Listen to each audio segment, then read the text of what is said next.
सोचिए कि दुनिया की सबसे बड़ी, या फिर मान लीजिए हमारे देश की, मान लीजिए दुनिया के तो क्या, अगर हमारे देश की सबसे बड़ा रियल एस्टेट कंपनी कल को बैंकरप्ट हो जाए और बंद हो जाए, हाहाकार मच जाएगा ना।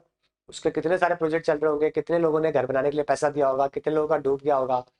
सेम कहानी आज के टाइम पे आपको चाइना में देखने को मिली है। चाइना की सबसे बड़ी जो रियल एस्टेट कंपनी है, राइट, उसका नाम है एवरग्रांड, एवरग्रांडे। ये चाइना की लार्जेस्ट प्रॉपर्टी डेवलपर थे, वर्ल्ड के most valuable real estate company थी। चाइना की तो सबसे बड़ी थी, वर्ल्ड की भी मोस्ट वैल्यूएबल कंपनी। जैसे कि लेमन ब्रदर्स था, पूरी दुनिया में नाम था उसका, बैंक का डूबा, पूरी दुनिया में आकार मच गया था उस बैंकिंग सिस्टम में। हालांकि खैर दुनिया ने, खैर इसका रियल एस्टेट का पूरी दुनिया पे तो फर्क नहीं पड़ा, लेकिन चाइना में इसका बहुत बड़ा इंपैक्ट है, क्योंकि चाइना में मेजरली प्रोजेक्ट थे इसके, राइट। तो अगर देखोगे most valuable real estate company थी 2018 के टाइम तक, अगर मैं बात करूं तो। उसके बाद 2021 आते आते ये 2021 में कोलैप्स हो गई, क्योंकि इसके ऊपर कर्जा बहुत ज्यादा हो चुका था। कर्जा पता है कितना? 300 बिलियन डॉलर। 300 बिलियन डॉलर का मतलब है कि पूरा टाटा ग्रुप उठा लो, या पूरा रिलायंस इंडस्ट्रीज उठा लो, रिलायंस की सारी कंपनी को उठा के मिला लो, तब जाके वो 250-300 बिलियन डॉलर की बनती है।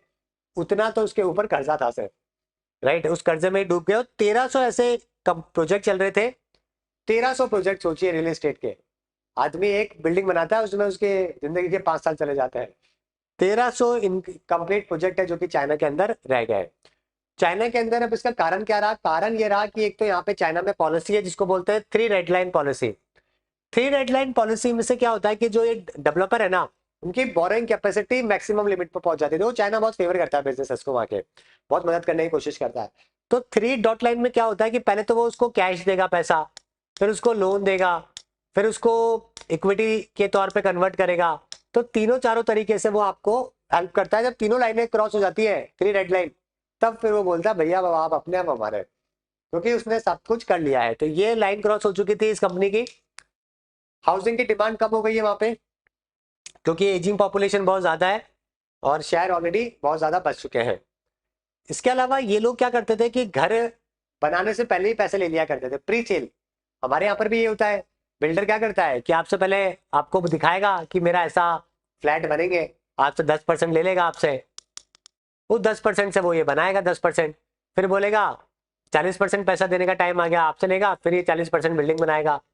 फिर बोलेगा अब आपको मुझे 50% देना है, फिर आप सबसे 50% लेके ऊपर वाला बनाएगा। इस तरीके से फिजिक्स के अंदर आपको पैसा देना होता है और आपका घर का काम है जो कि कंप्लीट होता है।